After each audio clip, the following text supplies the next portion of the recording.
Hey, doe! De jirpels binnen rooid en het mais wordt er van het loon halen. Het is wat niet van...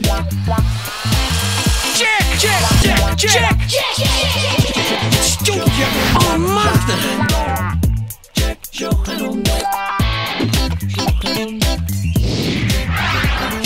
Check, zoek en ontdek! Dus even zien wat Halit is. Halit, hast honger of hast wat te vieren? Ja, ik heb honger, maar ik heb ook wat te vieren. Want ik heb wat ontdekt, dat Stoon nog nooit van jet hast.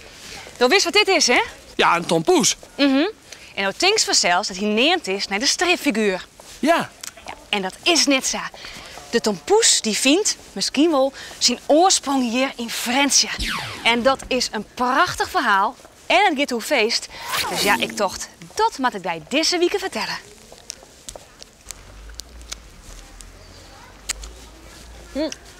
De naam tompoes had niet mij een poes te meidsen, maar mij het Franse poes. Betekent tomme. Tompoes wie zo liets als een tomme. Het is maar een klein duimpje.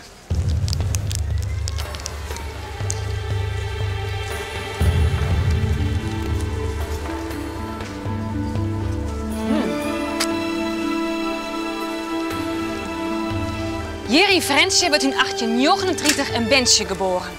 Jon Hannema. En Lietse Jan, die zal nooit groot worden. Want als er nog maar 1 jaar oud is, houdt er op met groeien. 70 centimeter. Is dat dan? Zo groot. En hij zal nooit groter worden. Dus een klein duimpje. Tompoes.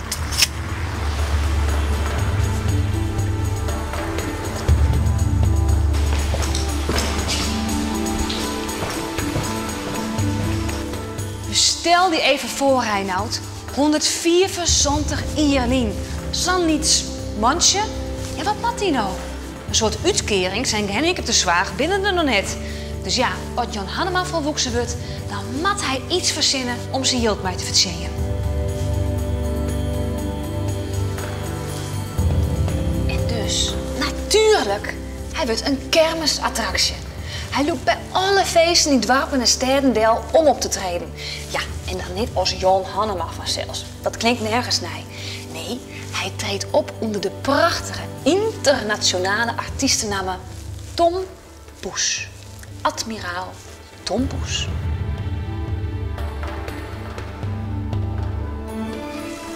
Hij begint in Fransje, Ljout, Grijns en loopt dan heel tijd verder het loon in.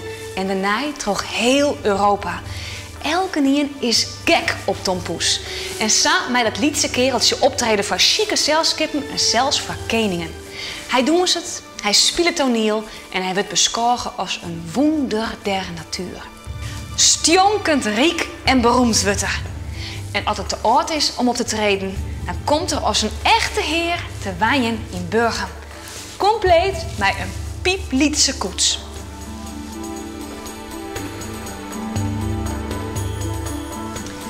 Jon Hannema stiet in 1878 en hij is dan 40 jaar oud. In de geschiedenis is hij een beetje vergeten. Maar een tompoes eten we nog altijd. Nou, mooi verhaal toch, Reinoud? En 100% weer. Und naar je wieken.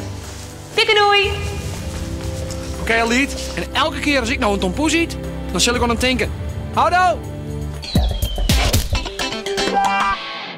Sjouke Age Bauma is 14 jaar oud en hij komt uit Tjergeest en hij hoopt dat het alle dagen het waait. Want met zijn eigen makkerblokhart kan er wel 40 kilometer in de uur rijden.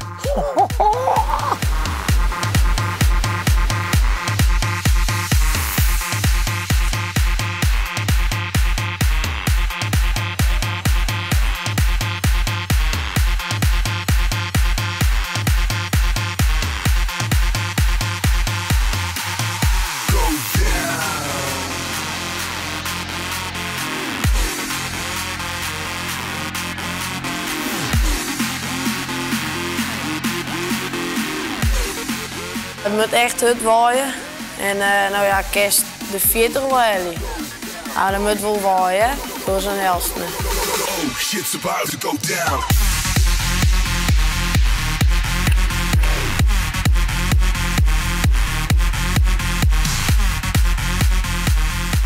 En waar maken zij snel van dan? Van ijzer. En het ziel heb ik van mijn man gekregen, want die surfde altijd, vroeger. En van band, dat heb ik van maken eigenlijk. Dus dat is een handige jongen dan? Ja hoor. Ja, ik ben thuis ook altijd bezig en zo. En, dus thuis altijd aan het plussen. Dus, ja, ik heb eigenlijk op internet heb ik foto's opzacht. Fabian, ik zie wat ijzer me, welke lasje me. Die met foto's van hoe ik zulke dingen maatje. Nou, dan kan ik zo scheef in. Dus ik het al even maken. Dan zie je wie ik aan het lasje. Een mooie actiefoto deze. Ja, dit is op school niet metaal, lokaal. En ik ging alle groepjes met maatje. We gingen de blokkaart nu testen. Van nou, wie het hutste koer. Nou, hier ben ik. Deze.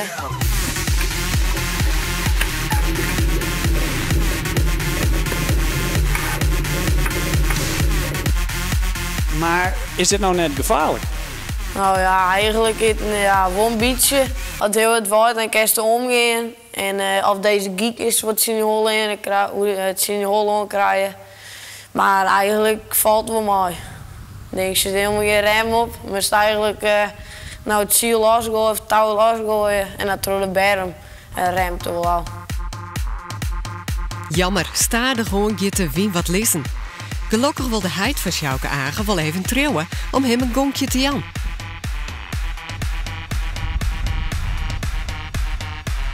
Het houdt net oer. De ban hudder oppompen, maar de oplossing wezen, zodat Sjouke Agen krek nog wat hudder gaat. En nog maar een keer trouwen dan. Ja, het moet wel echt waaien, want door zijn komst is net vooruit. Ik moet eigenlijk met ziet winnen.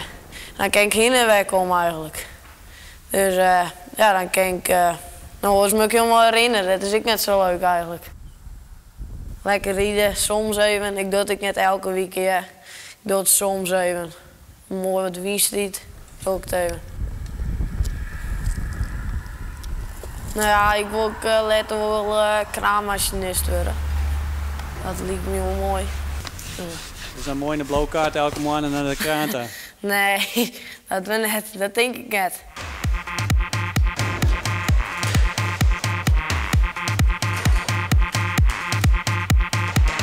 René Vaatjes is kok op Trijehoes, een Lieds eilandje bij Grauw. En hij laat u zien wat er al een keer mogelijk is met een jirpel. Welkom in mijn keukentje alweer. Je mag het krekt van alles hoe mais, jongen. En nou naar de jirappels die onder de grond groeien. Er zijn in totaal wel zo'n 4000 verschillende soorten jirappels. En er zijn hele mooie aparten bij, zoals een truffeljirappeltje, een zwiertejirappel. En alle soorten met wijgebroekmaatje van hier. En daar zit je me even hoe uitlezen hoe dat dan in zijn werk gaat. Als een jirpel boven de groen komt en grien is, kan hij giftig wezen. Daarom hadden de meisken deze groentesoort vroeger net te eten. Later ben ze erachter gekomen dat het een hele goede bron van voedingsstoffen is. Er zit zetmolen in, zit heel veel vitamine C in. Dus dat het hartstikke gezond is. En ja, ik goed vult. Nou, de meest eenvoudige manier van jirappels, dat is dus jirappels sieren. Dat de meesten ze thuis ook wel kennen. Een beetje wetten erbij. En dan op een gaspitsje. Als ze klaar zijn, wetten er al even op een zeef en dan laat ze even 10 minuten staan. Chipsmaatje. Het is oors net dan een jirappeltje. Liet ze plakjes van snijden. Aansnijden in de frituur worden die bakt. En dat is de chips. Die chipsjes kennen alle bij elkaar. Gewoon alle in een frituur. Nou, en dat is chips. Maar de jirappel kerst duizenden dingen. Ze kerst er echt alles van maatje. Nou, de jirappel van de patat. En daar pak je altijd mooie grote jirappels voor. In mooie plakken snijden.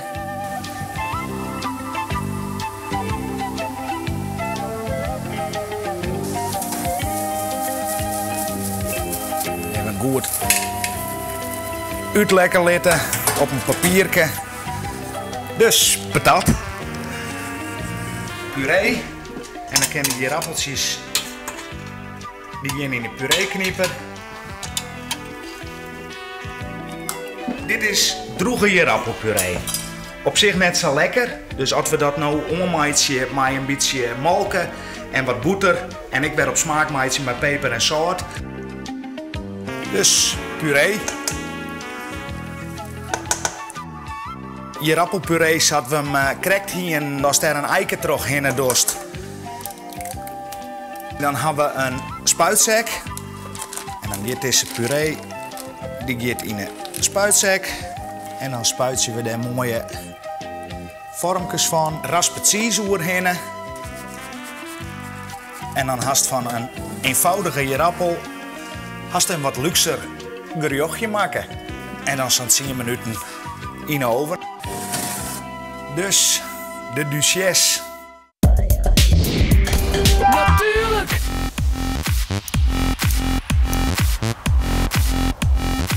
Je bent op zich naar een springhaan. Die moet je zitten, dus ik ben benieuwd of het zin komen. Hier zit eentje. Is dat erin? Ja.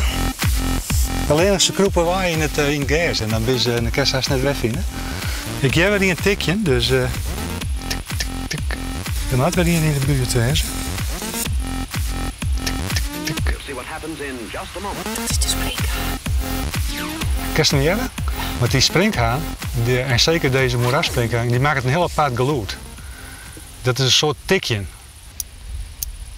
Zijn poortje, die strikt hij bij zijn vleugel langs en op zo'n manier maakt hij dat geluid. En elke springhaan heeft zijn eigen geluid. En daar kan je vaak ook het beestje aan herkennen. En praten ze samen met elkaar? Dit is de manier dat zij communiceren met elkaar.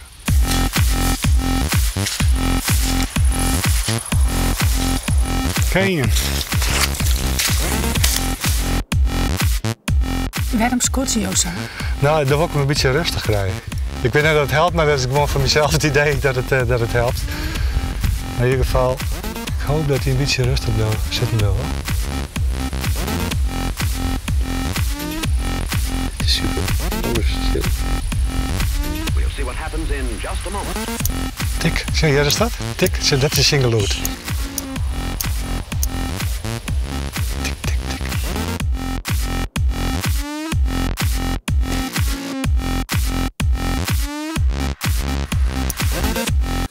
Hast u ze al lezen? Die Harry Potter boeken? Of gist u lauwer naar de film? Dat ken ik. Persoonlijk vind ik het superboeken. De strijd tussen Harry en Voldemort, die Harry zijn huid en hem vermoorden had. En al die enge bisten die in het verhaal voorkomen. Zoals de Griffioen. En diezelfde Griffioen speelt de haatral in een spiksplinternieuwe computergame.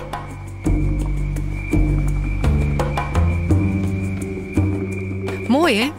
Dit spul heet Griffin Rider en gaat door een griffioen. Griffin Rider wordt in Ljouwert makken. Hallo. Kom verder. Cool. Dit is een meisje mij die hele dag achter de computer zitten om games te maken. Maar wat voor games maken ze? Tegenwoordig maken we spelletjes die we serious games noemen. En dat zijn eigenlijk spelletjes waar je dingen mee kan leren of mensen beter mee kunt maken die ziek zijn geweest. Mooi is dat. Gamen en tegelijk beter worden. Er werkt een heel soort mensen together aan één game. En ze maken alle jaar een liedstukje. Karin is hier bezig met het maken van een animatie van de Griffioen. Dat betekent dat de Griffioen een bepaalde beweging maakt die we nodig hebben voor in het spel. Ik doe dit door middel van een skelet wat in de Griffin zit. En dat kan ik bewegen. Dit zijn allemaal stukjes waar de beweging is vastgezet. En dan kan ik dus telkens de draaiing van de vleugels bijvoorbeeld veranderen. Dus een computerpopke had krekt als een meisje of een bist een skelet. Oors kunnen ze net bewegen. Ik neem jullie mee naar Remy. Die heeft ook nog het een en ander te laten zien. Dit is Remy. Hoi, hoi. En Remy die zet de omgevingen in elkaar waar het spel zich in afspeelt. Dus de Griffioen die jullie net bij Karin zagen, die loopt en vliegt en rent uiteindelijk door deze omgeving. En Remy die zorgt ervoor dat alle dingetjes op de juiste plek staan. Zoals in dit geval fruit wat de Griffioen kan opeten. Als het klaar is, af is gemaakt, dan hang ik dit soort bonuspunten in het level. Zoals in dit geval fruit, maar er zijn ook ringen te zien waar je doorheen kan vliegen als Griffioen. die ook weer punten opleveren. En als het allemaal goed is gegaan, dan gaat het naar mijn collega Liewe, die het allemaal mooi vormgeeft. Dit is Liewe. Hallo. En Liewe die zet hier alle verschillende elementen in de wereld. In dit geval zijn het bijvoorbeeld huisjes van de mensen die in de wereld wonen. En je kunt je voorstellen dat als je daar heel veel van in een wereld zet, dat je op een gegeven moment een aangeklede wereld krijgt. Net zoals de echte wereld. Hier brengen we alles bij elkaar. Dus hier komt alle functionaliteit en alle 3D-modellen die we maken, die komen hier bij elkaar. En dan kunnen wij de belachting en geloerd en dat soort dingen kunnen we eraan toevoegen. Liewe, Remy en Karin meiden de game dus heel mooi. Gerard docht iets heel oors. Hallo. En Gerard die programmeert de functionaliteit van ons spel. Ik snap er helemaal niks van. Ja, het is eigenlijk net zo heel ingewikkeld, denk ik. Wat de orenmeesters kunnen doen, dat ziet er al heel mooi uit, maar het beweegt nog net.